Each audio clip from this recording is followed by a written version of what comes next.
So look around your house right now. Your electronics, the clothes in your closet, even the parts inside your car. Yeah. There is a very high chance that about 1 in 4 of those international items bobbed its way through one specific, incredibly stressful traffic jam. Right. Because every single day, a quarter of all the goods traded on planet Earth are squeezed through a waterway so narrow that sea captains literally consider it a professional nightmare. It's the Malacca Strait. And to bypass it, engineers are looking at a $36 billion plan. But they aren't going to reroute the ships. No, they want to take the cargo right out of the ocean and drive it straight across a jungle. Welcome to today's Deep Dives. I'm your host, and joining me to unpack all of this is our resident expert. Glad to be here. I mean, this topic is it's a radical departure from how we traditionally think about global shipping. Exactly. We're looking at a brilliant analysis piece from the Deep Draft. It's called Kra Land Bridge, Thailand's cargo shortcut to bypass Malacca Strait.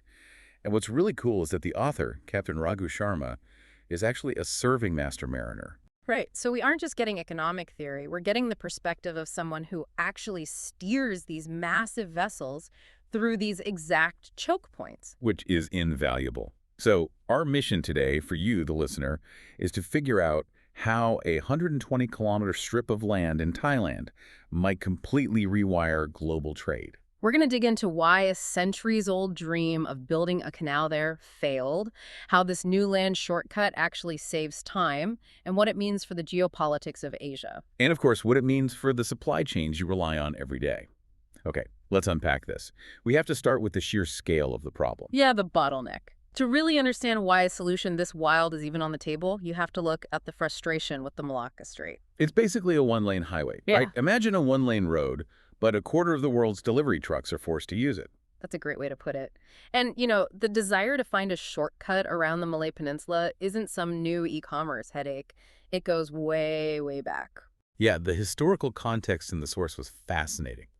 In 1677, King Narai of Thailand actually asked French engineers to survey the Kra Isthmus. The narrowest part of southern Thailand. Right. He wanted to see if they could just dig a trench connecting the Andaman Sea to the Gulf of Thailand. I mean, 17th century engineers in a malaria-filled jungle. With like basic surveying chains. It's staggering ambition.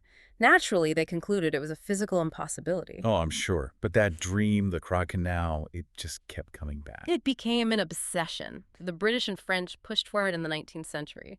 The U.S. government did a massive feasibility study in the 1970s. And even recently, China pushed it as part of their Belt and Road Initiative because on a map, it looks so obvious. Oh, totally. You cut a trench through Thailand and you save ships up to 1,200 nautical miles. They don't have to sail all the way south around Singapore. They just thread the needle. So why didn't they do it? Why is that land still just covered in jungle? Well, the barriers were basically insurmountable. First off, the baseline economics. Recent estimates put the cost of a canal that size at well over $30 billion. Wow. Okay, so huge money. Huge money and severe environmental alarms. You're connecting two distinct oceans, which messes with marine migration and salinity levels. But the biggest hurdle was domestic. Right, the geography. If you dig a giant trench coast to coast, you are literally cutting off the southern tip of Thailand from the rest of the country. Exactly. You turn the southern provinces into an island. Which has to be a profound psychological and security nightmare for the government in Bangkok. It is. Southern Thailand has a complex history of regional unrest. Creating a physical moat there triggers massive national security alarms. Plus, whoever helps fund that canal, say, a foreign superpower, they're going to want control over it. Right. So facing astronomical debt, environmental ruin, and fractured sovereignty, Thailand stepped away from the canal. But stepping away didn't fix the traffic jam in the Malacca Strait. They still needed a solution. If you can't cut through the land, you have to go over it. Which brings us to the core of Captain Sharma's analysis, the Kra Land Bridge, or the KLB. So no waterway. No waterway. The blueprint abandons that entirely. Instead, it's a 120-kilometer industrial corridor across the Kra Isthmus. Okay, what does that look like in practice? On the western side, facing the Indian Ocean, a massive deepwater port at Ranong. On the eastern side, a matching port at Chumphon. And connecting them. A high-speed nervous system, multi-lane highways, dual-track railways, and pipeline networks. And what's fascinating here is this quote from the source. It says, "The cargo saves the time, not the ship." That is the crucial distinction. If they built a canal, the ship just sails through. The ship and the cargo stay together the whole time. But with this land bridge model, the ship is basically a bus making a terminal stop. Exactly.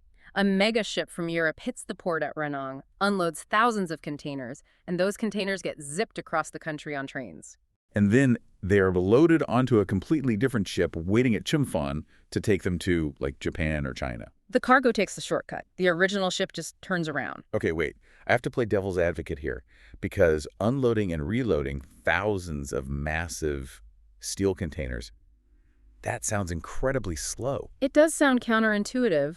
I mean, pulling boxes off one by one, putting them on trains, driving 120 kilometers, taking them off the train, putting them on a new ship.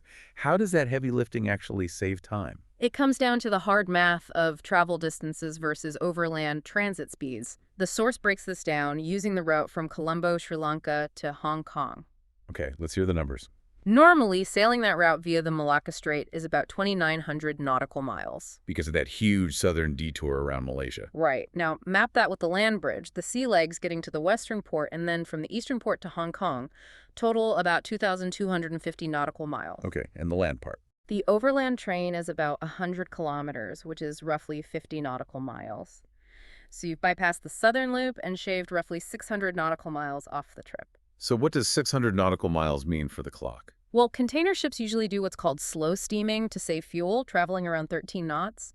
At that speed, saving 600 nautical miles gives the cargo a 2-day advantage. Wow, 2 whole days. On paper, yes. Yeah, but we all know ports are chaotic. I mean, ships wait at anchor for a week just for a berth sometimes. If there's a labor strike or a storm or a computer glitch, those 2 days evaporate. You've just identified the critical vulnerability of this whole thing. The math only works if those ports function with ruthless efficiency. So standard human-operated cranes aren't going to cut it. Not at all. The blueprint requires state-of-the-art, high-density gantry cranes, automated steel structures that can lift multiple 40-ton boxes in one continuous motion. Okay, so the physical infrastructure has to be perfect. And the digital infrastructure is arguably more important. They need fully digital customs clearance. The algorithms have to clear the cargo while the ship is still out in the Indian Ocean. So the second it hits the dock, it's on a train and gone. Exactly. The land bridge trades geographical distance for intense operational pressure. And the scale of that pressure is wild. The source notes the initial plans for Ranong are to handle 6 million TEUs. Yeah, the standard 20-foot shipping containers. If you lined 6 million of those up end to end, they'd stretch 22,000 miles. That almost wraps around the entire Earth. And that's just phase 1 on the western port. It's an astronomical volume to handle twice. But, while we're talking about land logistics, Captain Sharma brings our focus back to the water. Right, because what happens to the ships and crews left navigating the seas? He paints a really tense picture. Steering these behemoths through the Singapore Straits is incredibly stressful. The bridge watch is intense. I can imagine. You're driving a skyscraper through a narrow channel, dodging fishing fleets and cross traffic. And feeder vessels. The local delivery trucks swarming around the megaships. The risk of collision is huge. So what does this all mean? If you pull thousands of containers onto the land bridge, you drastically reduce that congestion. You pull the trucks off the one-lane highway, it's safer, and it's a massive relief for seafarers. But the ship owners also win big financially. How much were we talking? The source outlines potential transportation cost reductions of up to 15%. They could save up to 4 days of total voyage time on key routes because they aren't stuck crawling through choke points. The shorter voyages mean faster turnarounds. And much better fleet utilization. And this is where it connects directly back to you listening at home. Why care about a ship owner's profit margins? Because shorter voyages mean massive drops in heavy fuel consumption. Which hits environmental compliance goals. And avoiding those congested, slow-moving straits means you lower exposure to piracy, which lowers insurance premiums. Exactly. Lower fuel costs, lower insurance, faster turnaround. Those efficiencies ripple down the supply chain, meaning cheaper and more reliable goods at your front door. There's also this brilliant nuance from the source. The indirect winners. Yes, even the ships that physically cannot use the land bridge still win. Because, you can't put 500,000 barrels of crude oil on a high-speed train. No, the VLCCs, the massive oil tankers, and the giant bulk carriers moving iron ore, they have to stay in the water. They still have to sail the Malacca Strait. But their journey gets infinitely easier. The land bridge pulls millions of containers out of the water, so the strait itself decongests. It's like building a new commuter train line in a city. Even the people who refuse to take the train benefit, because half the cars are off the interstate. That's a perfect analogy.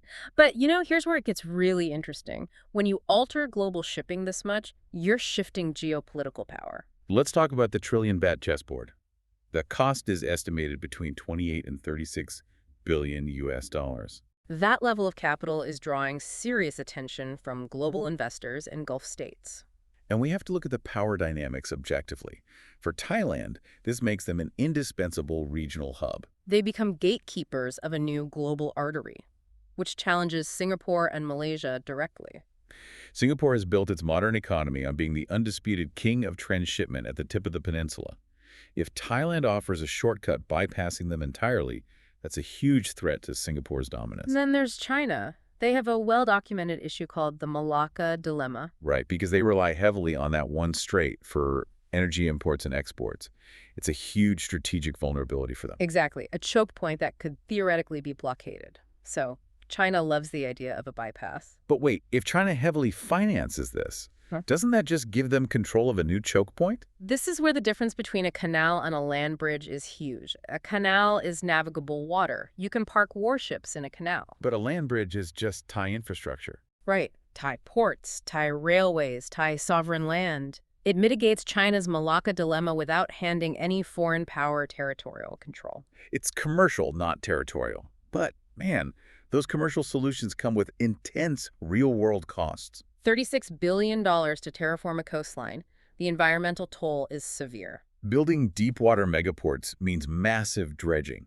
You're basically vacuuming up the seafloor, which kicks up millions of tons of silt. The source explicitly warns about the loss of mangrove forests, which act as the ocean's nursery. You smother the roots, you wipe out the marine ecosystem, which leads to a collapse in local fisheries. And that causes severe economic disruption and displacement for the coastal communities living there. It's a massive footprint.